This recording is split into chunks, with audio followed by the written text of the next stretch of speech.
It's difficult to know exactly what education will be like when this little fella grows up, but we do know that it'll be very different from what it was when his parents went to school. Back in the agricultural age, education was centered around artisans or cottage industries, and it was immediate, localized, and specific. The industrial age brought education 2.0, focused on producing a lot of people who could read a bit, write a bit, and do some basic mathematics, thereby ensuring a plentiful supply of labour for factories. Education 3.0 is a relatively recent development and has emerged to equip learners to succeed in an increasingly fast-paced, increasingly technological world. The rise of creative industries, a move towards personalisation, free access to information, and a tsunami of low-cost computers means our world is rapidly changing. Alvin Toffler describes the post-industrial age as being one that's based on actionable knowledge as a primary resource.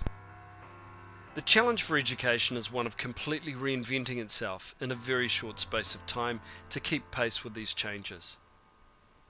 But James Lengyel offers us a possible pathway when he describes a set of 6 defining features of Education 3.0.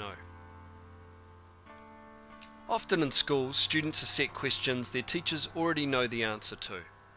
In an increasingly rapidly evolving world where new knowledge is being created every day and old understandings are being constantly questioned and challenged, the trick lies in students working alongside teachers on real-world problems. In such an open-ended environment, tools like e-portfolios do a better job of recording the rich, divergent, multimedia story of a student's progress towards a goal than a traditional pen and paper test does. If the industrial model of schooling was about knowledge transfer, Education 3.0 is as much about knowledge creation.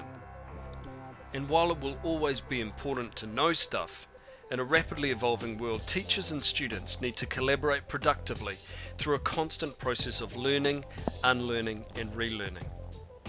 Technology also helps us to collaborate with those beyond our 4 walls, with low-cost, high-definition video cameras and ultra-fast broadband offering us the ability to collaborate with almost anyone, anywhere in the world.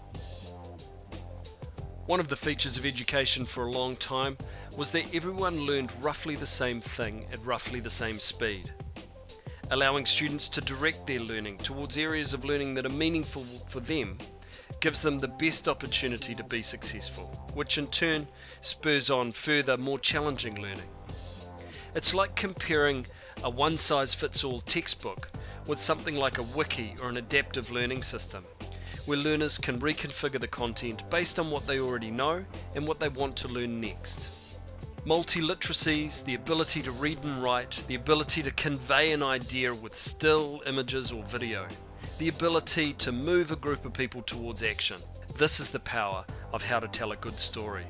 With powerful online editing tools such as YouTube's built-in video editor, students can shoot high-definition video on a mobile phone, upload it to YouTube, edit it anywhere on any device, and share it with the whole world. Low-cost digital tools mean students now have a very powerful suite from which to choose when solving problems. If you're researching braided river systems, students should be able to compare the relative strengths of using something like Google Earth with using a reference book or an atlas, choosing the right tool for the job. Being able to zoom in and out, spin the Earth around, add extra pieces of information, and share their findings with someone else makes the use of Google Earth a very powerful tool for understanding our world. And when we look at some of the teenage success stories over the last few years, particularly in the technology industry, we see students who are curious about the world and creative enough to be able to build solutions to the problems they see around them.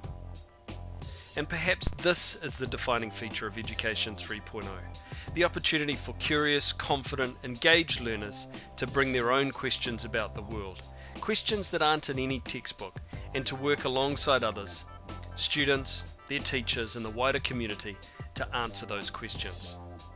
Perhaps that's the kind of education our kids will have. It's certainly the education they need if they're going to keep pace with this rapidly changing world.